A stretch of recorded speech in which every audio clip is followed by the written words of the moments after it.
Every ambitious Indian I met has the same problem. They want to make money, but the playbook to make money in India is just really slow. And they're tired of making every life decision around money. This video is my step-by-step guide to make real money in India, and no playbook out there has covered this before. I know this because I was one of these young Indians. I spent 7 years building SpotDraft into a 1,500 crore company, raised 700 crores along the way, and exited the business last year. All of it right in India. So here's exactly what I'd do if I had to start over. So that brings me to step number 1, which is sell to the rich. Now, before you dismiss this, let me tell you a story about one of our first customers at SpotDraft. It was a small real estate company based out of New Jersey, and they were paying us about $250 a month.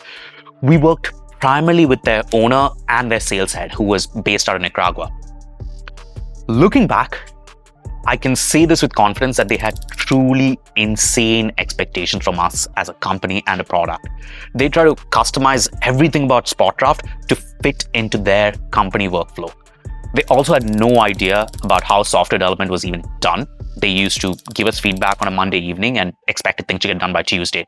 And back then, we were just really naive and quite desperate. So we bent over backwards to try and make every single one of our customers happy. And we could afford to do that because we didn't really have too many customers. But fast forward a few months, they decided to terminate their engagement with us, and they didn't even pay us for the last few months of service. So that kind of sucked. Over time, though, we got smarter. We started being able to attract better fit customers, and we charged them anywhere from 20 to 30 lakhs a year. And these customers didn't even flinch. Just to give you an idea, these were companies like PhonePe, Cred, Unacademy in India, and companies like Notion, Mixpanel, Crunchbase in the US. Now, you might be thinking that if we were charging so much more, wouldn't these customers have a higher expectation? The reality, though, was that it was exactly the opposite. And this is why. That $250 a month that first customer was paying was basically their entire software budget. Whereas this 20 to 30 lakhs, which these bigger guys were paying, was just a tiny slice of their entire procurement budget. We gave them phenomenal service, and that in turn generated a ton of customer love. And that was one of the primary reasons why we were able to raise a $26 million Series A a few years later. Now, I'm a B2B SaaS entrepreneur, and this was my story, but the same logic applies in the B2C space as well. An example that comes to mind was Scent Health. They are a longevity startup, and they set up their first diagnostic center in Koramangala. I did a full body scan at the center last month, and I was just blown away by the experience.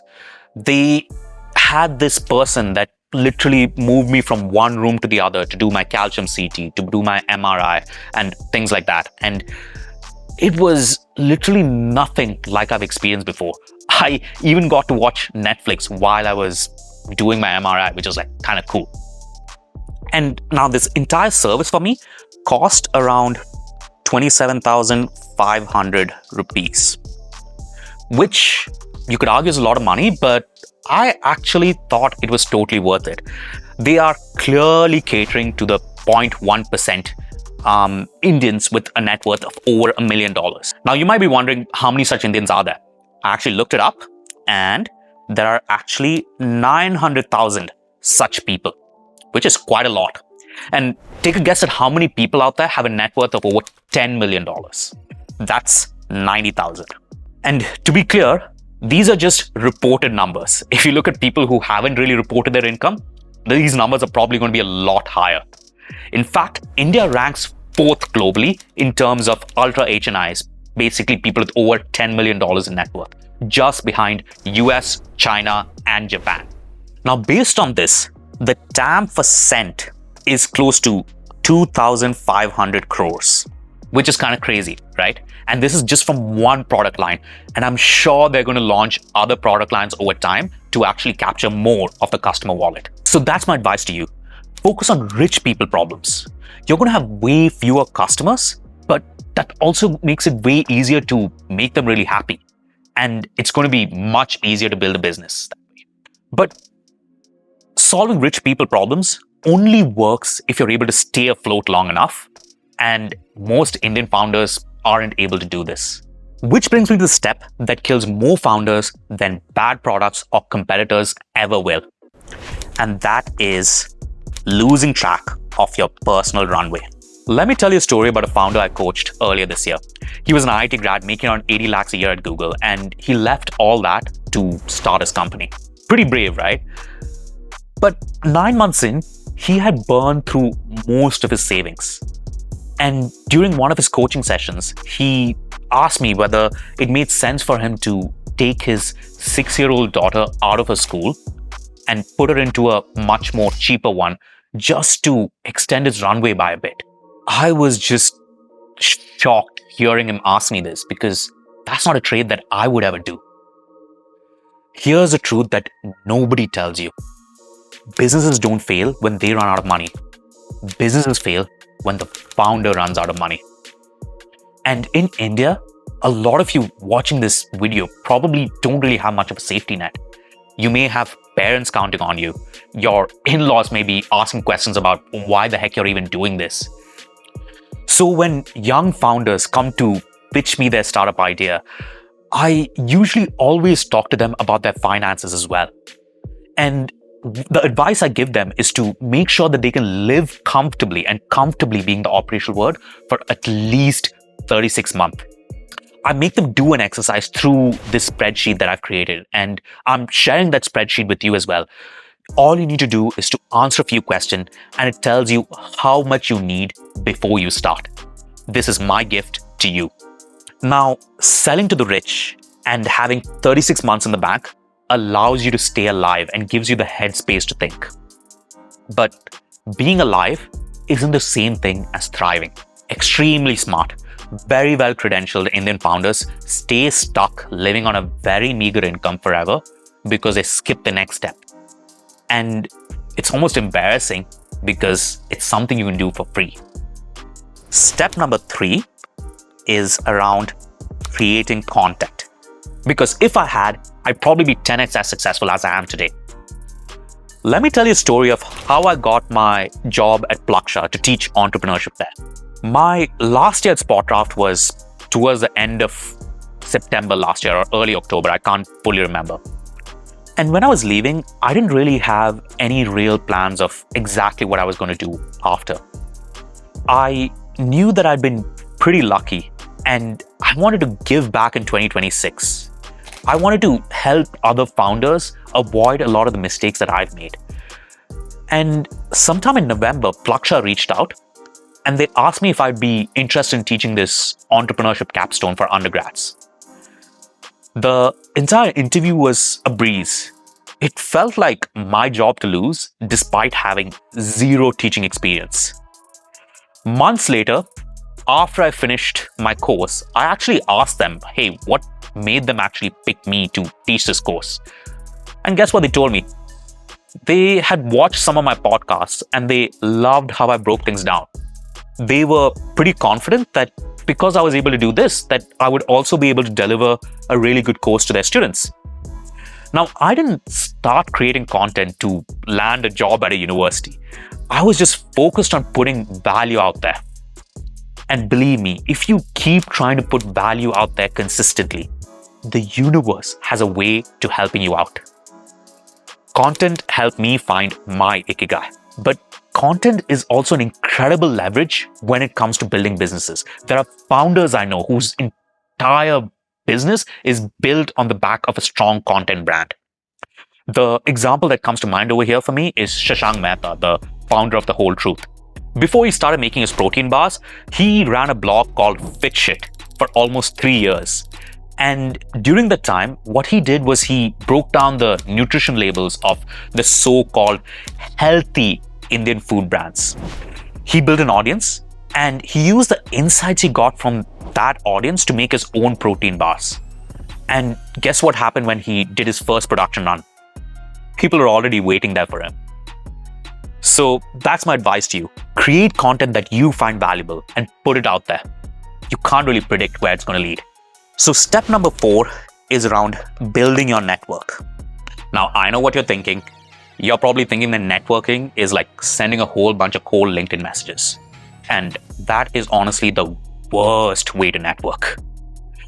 Believe it or not, I had to build my network from scratch twice. The first time was when I packed my entire life into 2 suitcases and bought a one-way ticket from New York to Bangalore. The second time was more recent.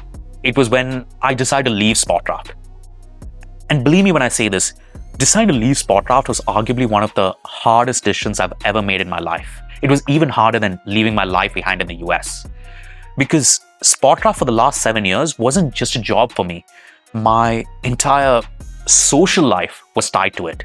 And pretty much everyone I knew professionally were people I met through SpotDraft. Now, you may not realize this, but founder exits aren't ever easy. You can't just put in your 2 weeks notice and expect to leave. You have to get the board, investors, other co-founders aligned. And it really took me a long time to make this happen. To distract myself from all this stress, I decided to start a podcast. It was called Everything in Between. And what I did was I interviewed founders across industries. I learned a ton by speaking to them, but the second order effect here was that I met a bunch of cool people, a lot of them who became my friends and are now a part of my network.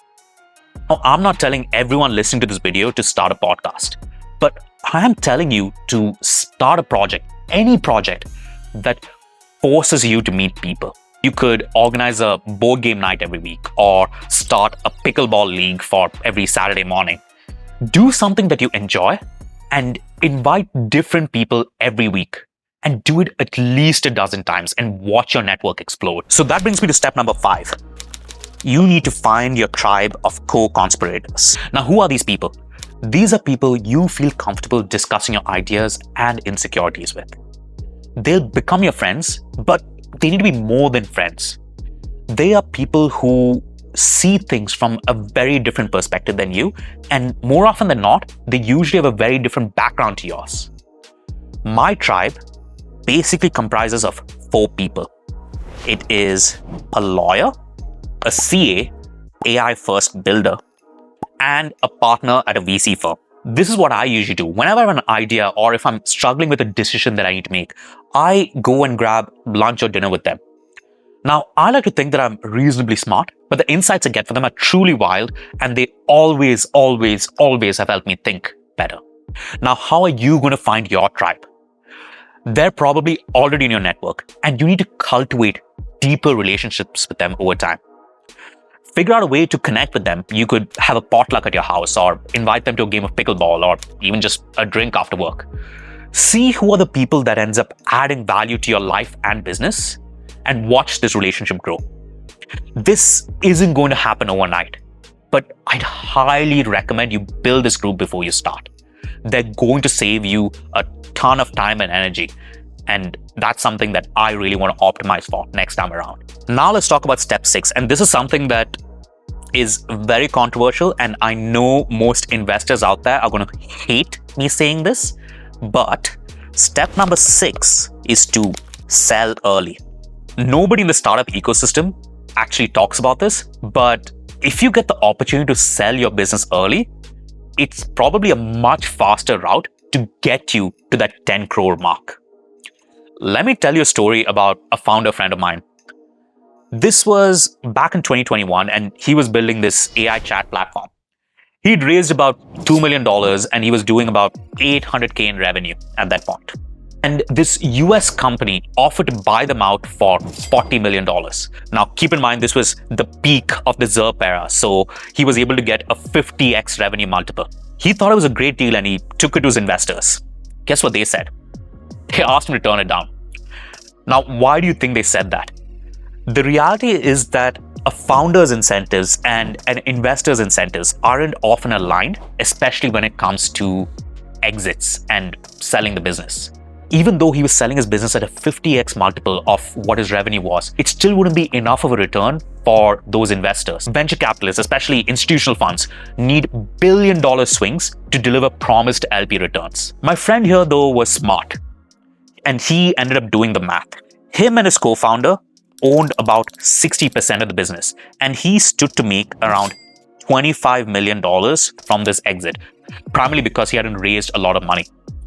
To build a $1 billion business, he would need to be at the business for at least 7 more years and raise at least 4 more rounds.